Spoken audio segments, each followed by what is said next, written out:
One of the first things I like to say is get on each other's interview panels for new hires. I have found and gotten really great feedback from both sides of saying, like, I'm so glad I was part of that. And those relationships then become so much stronger when that product manager has been on the interview panel for the newly incoming product marketing person. Welcome to Product Side Stories, the podcast where we reveal the very real and raw lessons learned from product leaders and thinkers all over the world. I'm your host, Rina Alexin, CEO of Product Side. Let's dive into today's episode. Today, I have the utmost pleasure in speaking with Rose Hartwig. Rose has been a senior product marketing and marketing leader in B2B and B2C tech companies such as Palm, Peloton, one of my favorites, and Abbott Labs, and so many more. Thank you so much for joining me today, Rose. So great to be here. Yeah. Well, I always like to get a backstory first. So I'm curious, so what got you started in product marketing and I suppose marketing in general? My start in product marketing really came from wanting to help um, people better understand how to use technology. I always gravitated towards sort of the latest gadgets and software and realized that um, how those products were built and how they were messaged to its intended audience didn't always feel like it was optimized. Like I would find these great features and they weren't talked about.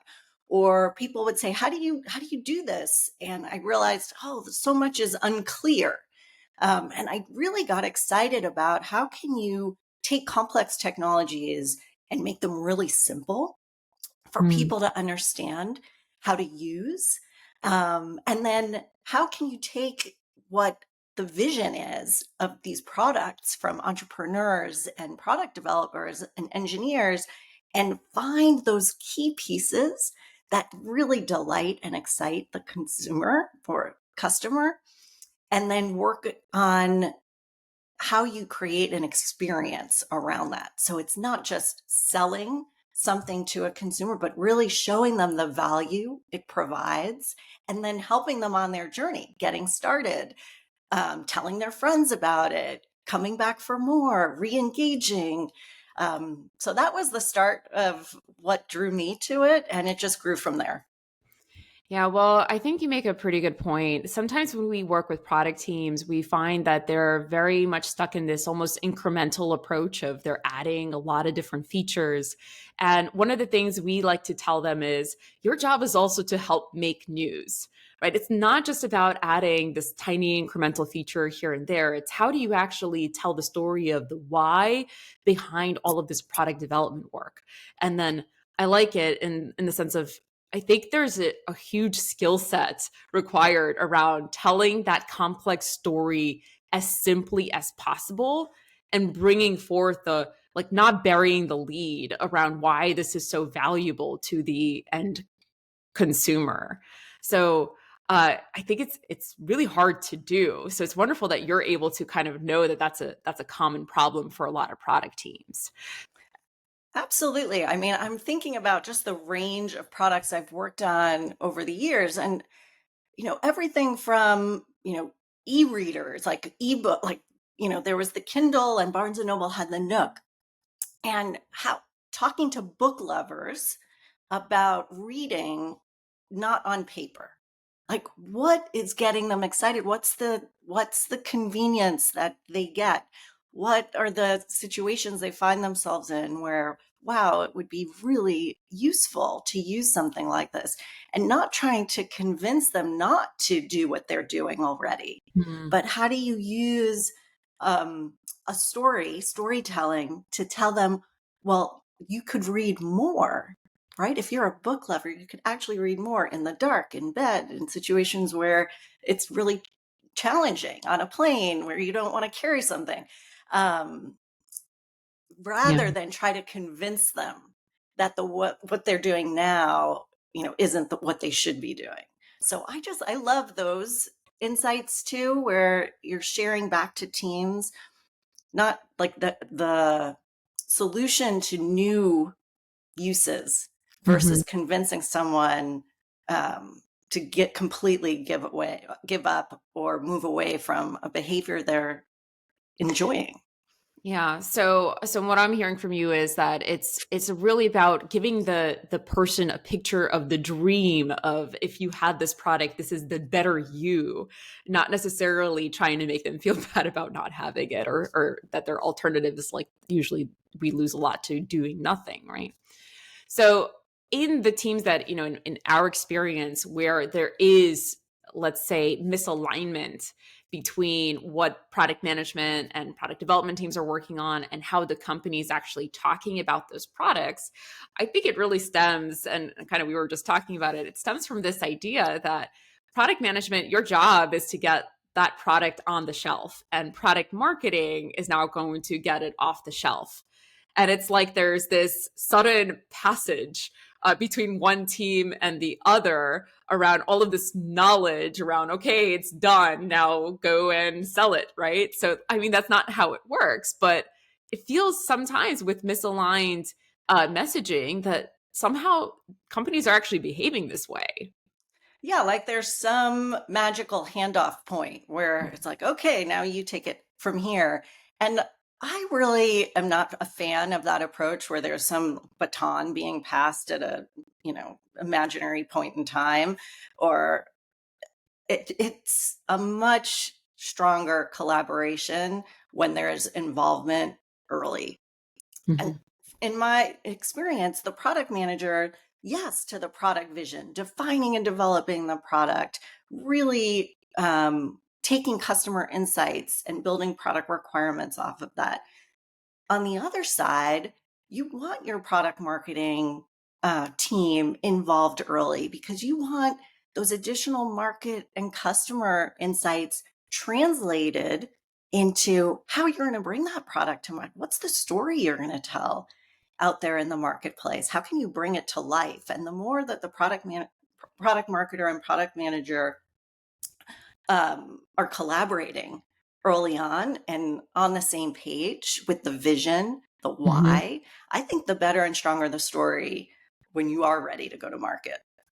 Okay, so I definitely agree with you. We always say, bring product marketing and bring marketing along for the journey, for those early customer conversations. Bring them with you in the room.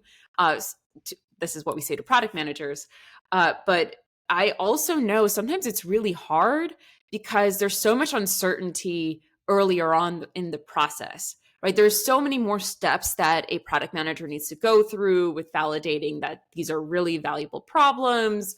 And so this might end up resulting in a lot of work that then doesn't pan out into an actual product in market.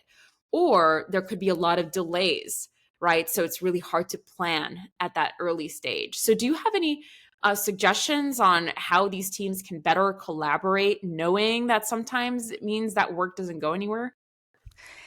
I think from the onset, it's finding the right balance of involvement. So at that earlier stage, it's much more product management, little bit of product marketing.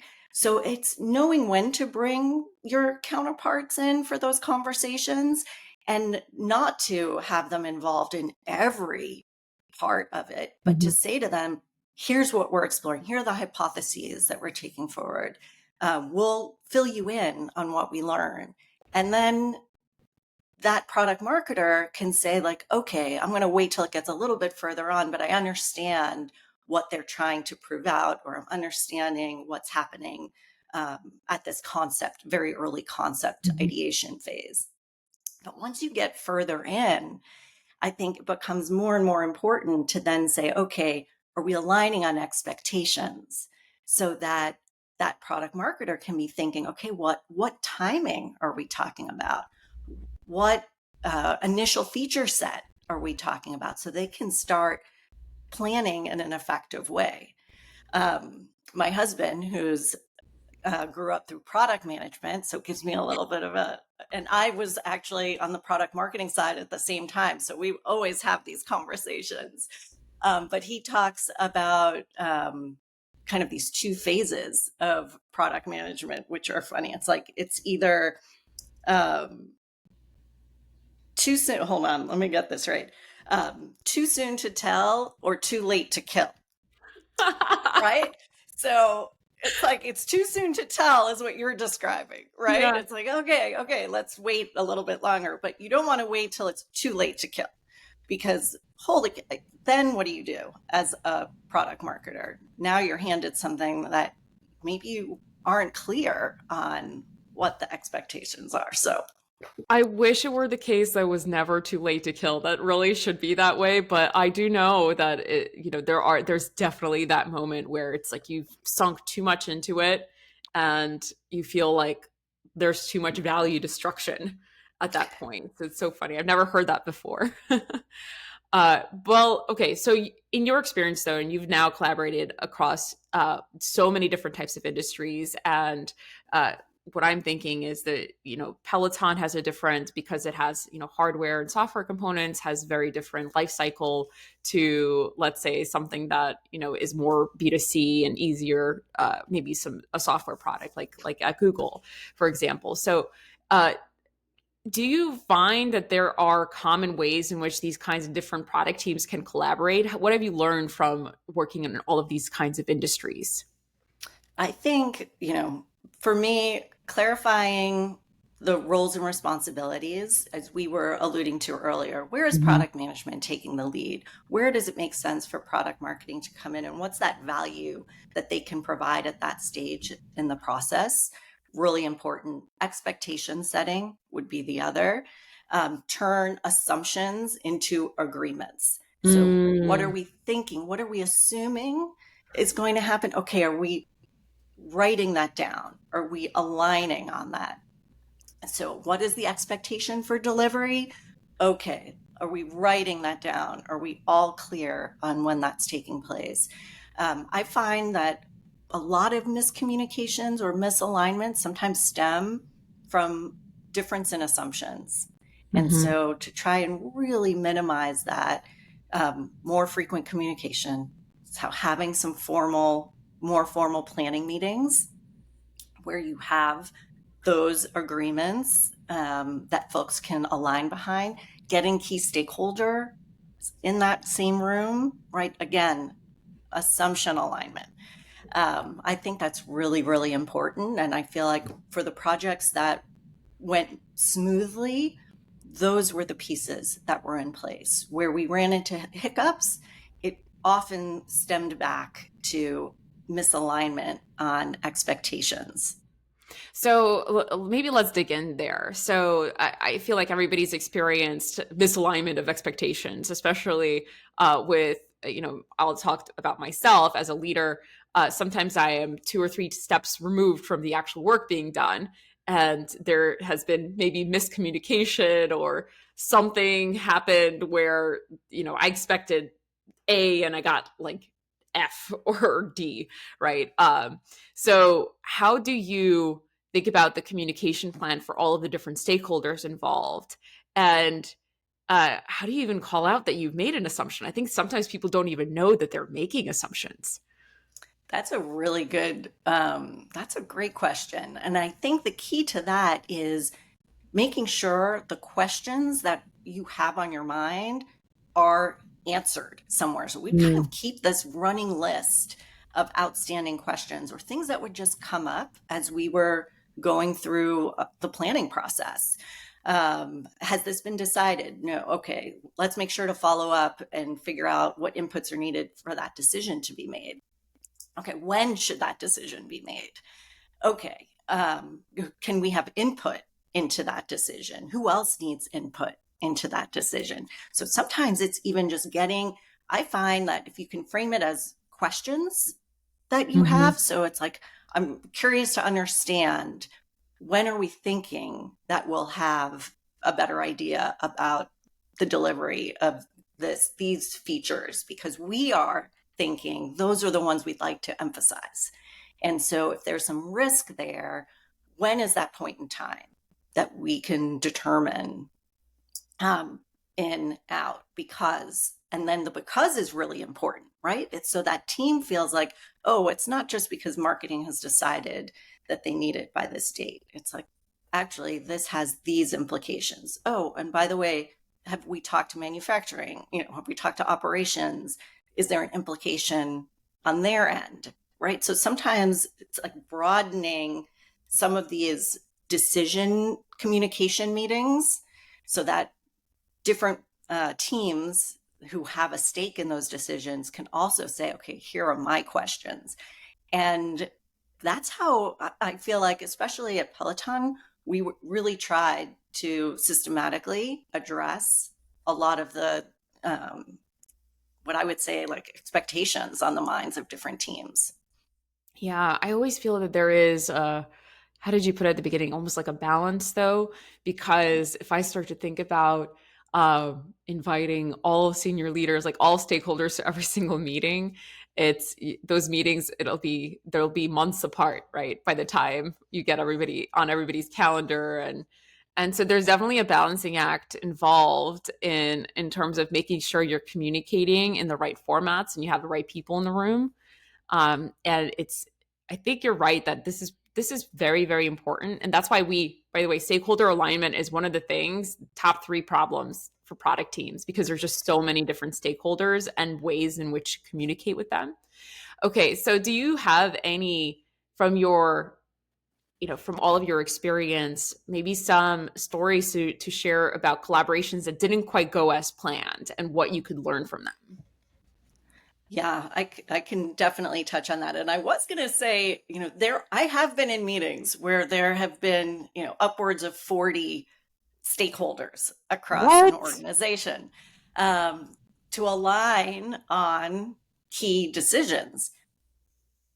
I think what I've also seen are smaller meetings with core representatives Mhm. from certain teams, maybe at like a mid-level to then kind of a senior, to kind of iron out as much as possible and then bringing it to the senior leadership team.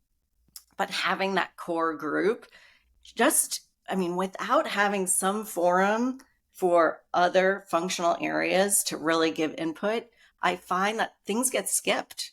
And Yeah. so they can choose attend, not attend, read the notes, make sure your questions get asked, and a lot of reminders around like, okay, we're coming to this major milestone.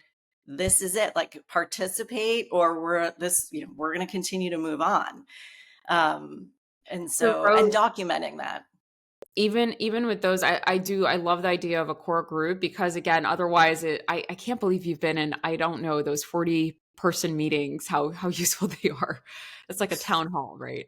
But so I think though, if you were to have a core group of people, which I like that idea, everybody also needs to have that responsibility of cascading the message post these Yes. meetings, because that's also where people where I think things get missed, right? Where you believe everybody's on the same page and decided because you had this meeting, and then you find out it wasn't quite cascaded down to the rest of the team.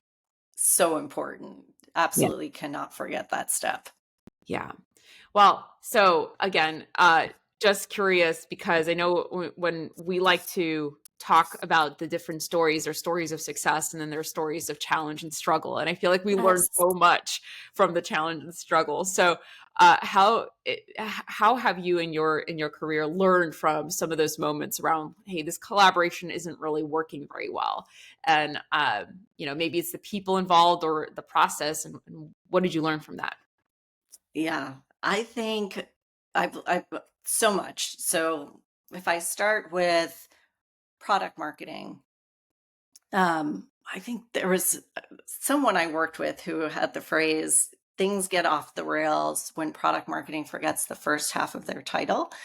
Um, Product, that's so focused on the outbound or um, what's going to happen from launch and beyond, that really that relationship back to understanding and that effort to understand the product, I think is really important. So I've seen and worked and been called in to work with companies who want to build a product marketing organization using existing talent.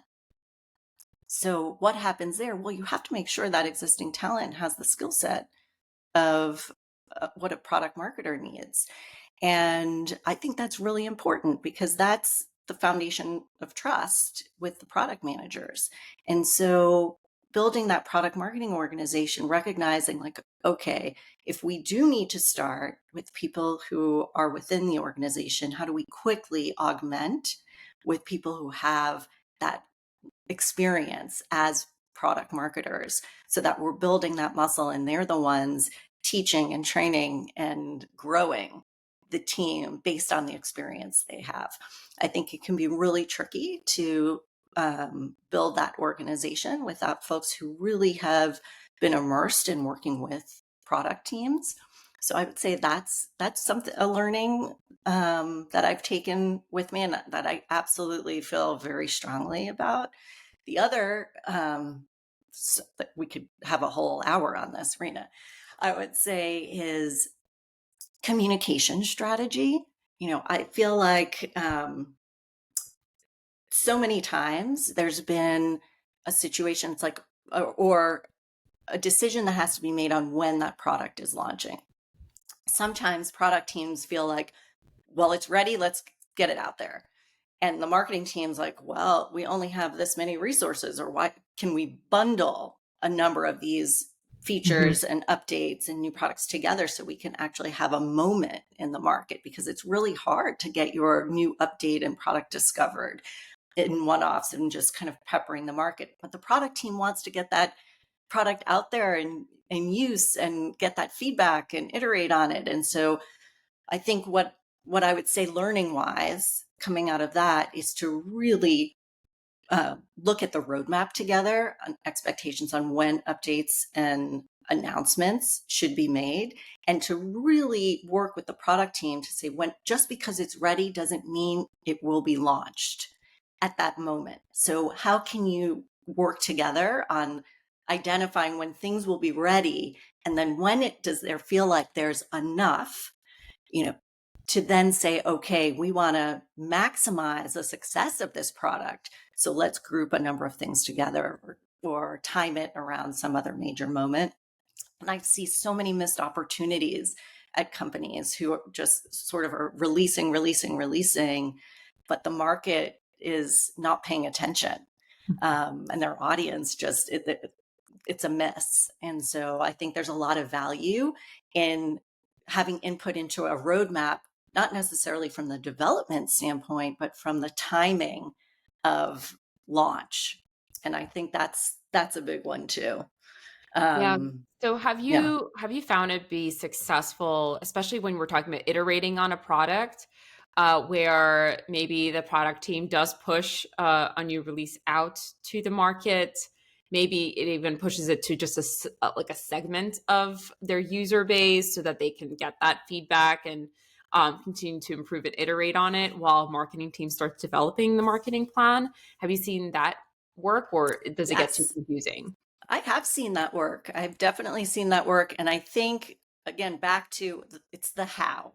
How does that work? Because we are in a day and age where things are just shared, right? You can think you have this Mhm. segmented off or just this certain number of users that you're hoping to work with, but then next thing you know, it's on Reddit and it's out there in the world and people are talking about it. And so you have to be prepared for what happens, you know, should that information be disclosed. So I find a lot of gray areas when it comes to betas, limited betas, closed betas. Is there such a thing really anymore? um, eh, However, there can be partnership in how to make something like that work.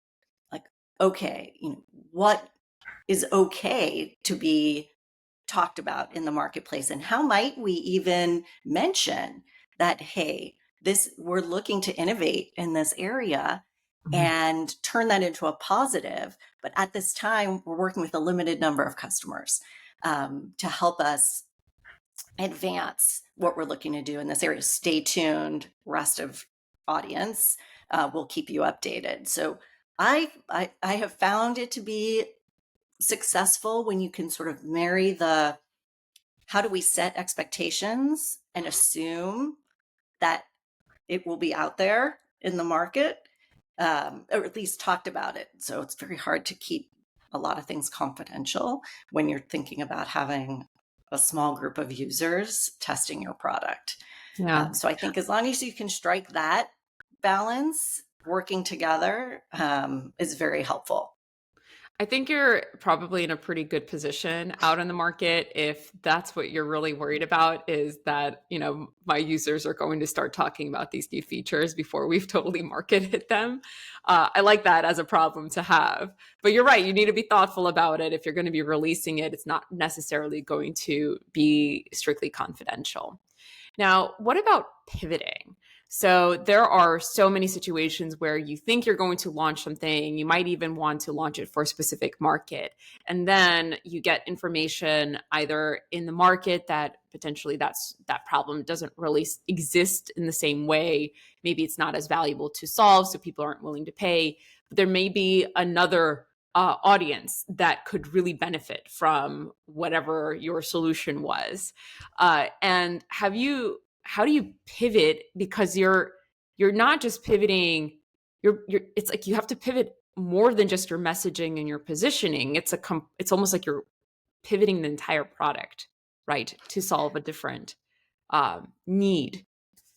Have you 100%. I Yeah, mean, so it's sort how of do you back to do the that? jobs to be done. Right. Mhm. So, okay, we're going to pivot. Why are we pivoting? Well, we think we're getting either negative feedback coming in on what our initial plan was, or we're seeing a more attractive opportunity in this other space with this other audience.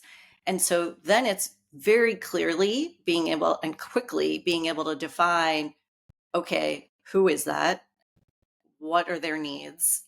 What are the jobs to be done for this product? I feel like that goes back to the basics so that it's how does our product address those customer needs? How do we revamp our value proposition? And maybe it's not a complete switch, maybe it's some tuning. If it is more than that, then it's okay, can we do an honest assessment of what our product has right now? How well does it meet the needs of this audience that we're looking to now pivot to? And is it a question of we actually need to get this in market because we need the revenue, we need to start selling? In which case, then it's okay, now how do we position it to set expectations appropriately? Because we know this audience has greater expectations than maybe what the product will deliver on first instance. Um, Yeah. so I think a lot of it is wrapped around the positioning and understanding how that product's going to solve that customer's needs. Yeah, I wonder if that situation usually comes up because we do see it sometimes of people who, let's say it's too late to kill, right? They have this solution, they've built it, and then they realize that they built it in a way where the market that they built it for doesn't actually need it. So I feel like maybe sometimes people end up chasing problems with their pre-built solution, but you're right, they really need to understand that innovation is not linear, right? You sometimes need to completely go back to the beginning, and make sure that, hey, what is the problem, what are the customer and market needs that you're now solving? Otherwise you're going to continue building on top of something that is too late to kill, right? Yeah, and So sometimes yeah. that process of product development starts so far in advance that decisions had to be made based on the data they had at that time Mhm. on customer market insights, and then the market changes so rapidly. And it's not that the product team wasn't aware of what's happening now. It's just that so many decisions about the product had to happen early on that it was impossible to maybe change enough to catch up to where the market is at that point in time. Yeah. Well, I think that no matter where you are in your career, I've never, ever, as a leader, thought poorly about somebody who is a truth teller to me, and at least was able to articulate, "Hey, this is not going to be successful, and we could chase it and try, but here's the reasoning behind or rationale behind our decision making, and this is where we are today." And I always value those conversations because they're honest and they're also super hard.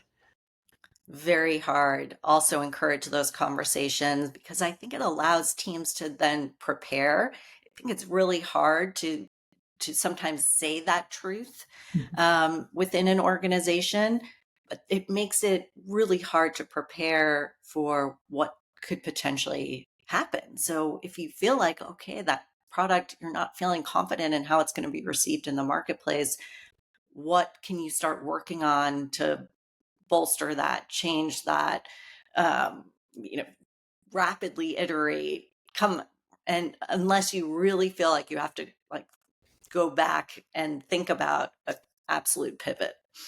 Yeah. Well, thinking about all of the experience that you've had across your career, I'm curious, what advice do you have for product managers and how they can boost their relationship with product marketing?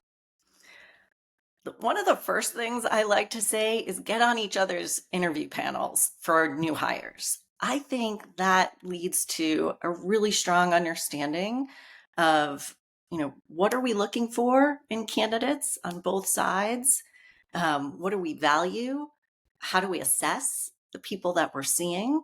So it starts with some element of common ground.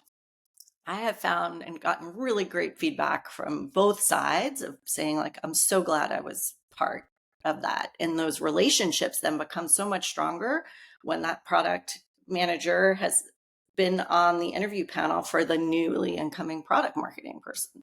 And they're more invested in that relationship.